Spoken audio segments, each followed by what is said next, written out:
महर्षि दयानंद सरस्वती जी द्वारा रचित सत्यार्थ प्रकाश का हम सभी स्वाध्याय कर रहे हैं। अभी सत्यार्थ प्रकाश का तीसरा समोल्लास चल रहा है।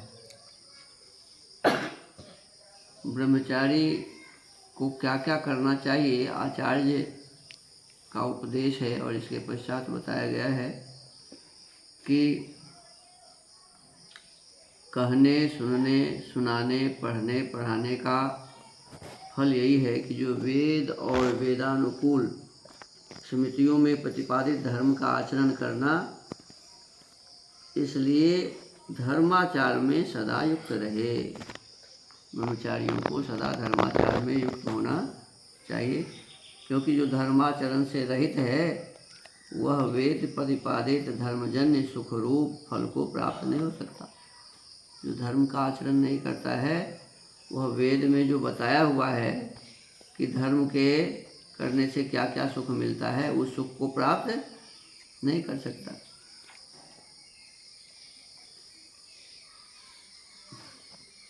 और जो विद्या पढ़ के धर्माचरण करता है वही संपूर्ण सुख को प्राप्त होता है।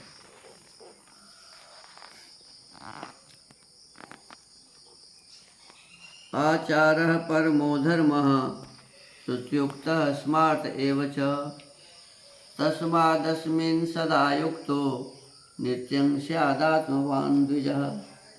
आचाराद् द्विच्युतो विप्रो न वेदफलमश्नुते आचारेण तु संयुक्तः संपूर्ण फल भाग भवेत्। तो इसमें यही बताया गया कि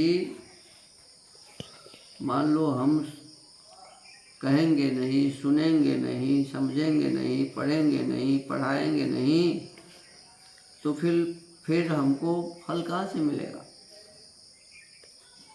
तो पढ़ने पढ़ाने का, कहने कहाने का, सुनने सुनाने का यही फल है कि वेद में जो लिखा हुआ है, वेदानुकूल जो स्मृतियों में लिखा हुआ है, उस धर्म को बार बार पढ़ें, सुने और उसका आचरण अपने जीवन में करें। इसके लिए लिखा हुआ है। ऐसा नहीं कि वेद में लिखा है तो हमको इससे क्या मतलब। पढ़ाई क्यों करता है व्यक्ति? जैसा पढ़ता है फिर वैसा ही करता है, तभी पढ़ाई का फल होता है। तो कहते हैं धर्म का आचरण जैसे वेद में है, स्मृतियों में है, उस प्रकार उसका ग्रहण कैसे होगा? तो पढ़ने पढ़ाने से, सुनने सुनाने से, धर्म का आचरण करने कराने से। तो धर्म आचार में सदा हमें युक्त रहना चाहिए। अच्छे वेदानुकूल जो ग्रंथ हैं उसको बार बार पढ़ने से हमारा ये जीवन सफल हो सकता है। कहते हैं कि जो धर्माचरण नहीं करता है, वेद आदि सत्य शास्त्रों को नहीं पढ़ता है, उसके अनुसार अपना जीवन नहीं बनाता है, तो ऐसे कहते हैं धर्माचरण से रहित यदि वेद में प्रतिपादित जो धर्मजन्य सुख है, उस सुख को हम प्राप्त नहीं हो सकते। धर्म करेंगे ही नहीं, धर्माचरण करेंगे ही नहीं, उसके अनुसार जीवन जिएंगे ही नहीं, तो सुख कैसे मिलेगा? नहीं मिलेगा। तो इसीलिए जो विद्या पढ़ के धर्माचरण करता है वही संपूर्ण सुख को प्राप्त होता है, दूसरा नहीं।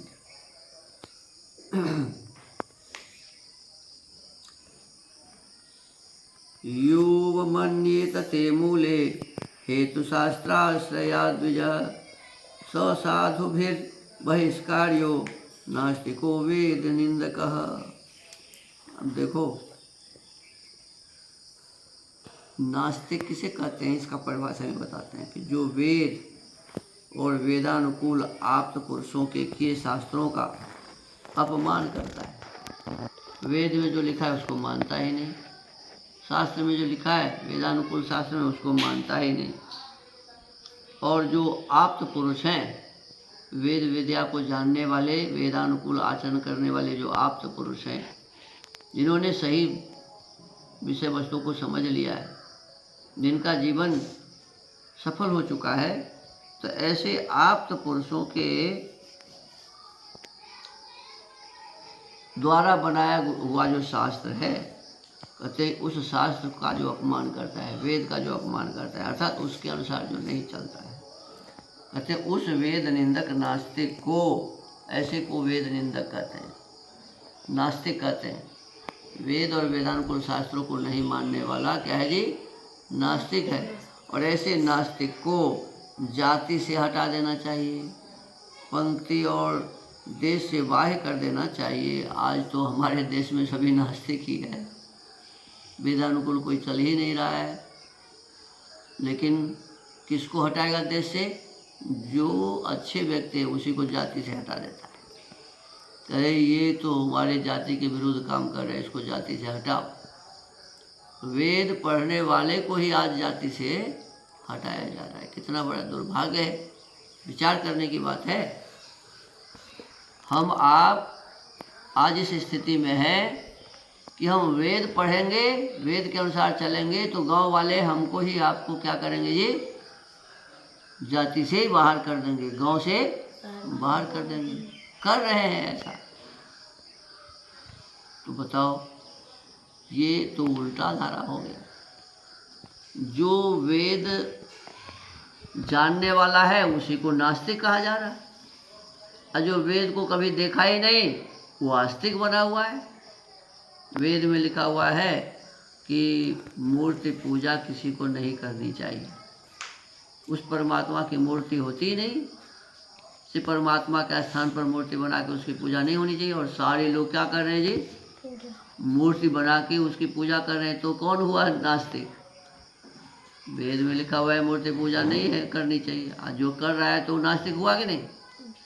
तो जो नास्तिक है उसी को लोग आस्तिक कह रहा है। आज प्रधानमंत्री से लेकर के और नीचे तक जितने भी लोग हैं सभी हैं नास्तिक। क्या है जी? है नास्तिक। प्रधानमंत्री भी नास्तिक है, राष्ट्रपति भी नास्तिक है, जितने अफसर हैं सभी नास्तिक है। क्यों? कि सभी मूर्ति पूजा कर रहे हैं, वेद के विरुद्ध काम कर रहे हैं। मूर्ति में कहीं वेद में कहीं लिखा ही नहीं कि मूर्ति पूजा करनी चाहिए। तो जो नास्तिक है वही आस्तिक बना हुआ है। और जो इस प्रकार का बात करेगा कि भाई वेद में तो मूर्ति पूजा नहीं है तो मूर्ति पूजा नहीं करनी चाहिए, तो कहेगा कि ये तो नास्तिक है। असली बात, सही बात बोलने वाले को ही क्या कह देंगे? ये नास्तिक है। कहा जा रहा है ऐसा। तो हमको आपको विशेष रूप से इस विषय वस्तु को जानना चाहिए, समझना चाहिए। प्रधानमंत्री, राष्ट्रपति, मुख्यमंत्री, सबको ये बात जानने की आवश्यकता है कि वेद में जिस विषय वस्तु का व्याख्यान नहीं है वैसा यदि हम कर रहे हैं तो हम नास्तिक हैं। और नास्तिक जो है वह अपने समाज की ठीक से भलाई नहीं कर सकता, देश की भलाई नहीं कर सकता। तो हमको आपको पहले आस्तिक बनने की आवश्यकता है। जितने भी अधिकारी हैं, जितने भी संसार राष्ट्र को चलाने वाले लोग हैं, सभी को इस बात पर विचार करना चाहिए और वेद को पढ़ना चाहिए। वेद में क्या लिखा है समझना चाहिए, क्योंकि वेद के विपरीत यदि हमारा आचार विचार है तो हम नास्तिक कहते हैं। हमको आपको इस विषय वस्तु का ध्यान रखना चाहिए। ऐसा रखेंगे तो निश्चित रूप से हमारी उन्नति होगी। और इसके विपरीत जैसे चल रहा है ऐसे ही यदि अच्छे आदमी कोई हम नास्तिक कहते रहे तो फिर समाज की उन्नति कभी होने वाली नहीं है। तो आज स्वाध्याय के क्रम को यही विराम देते हैं। ओम।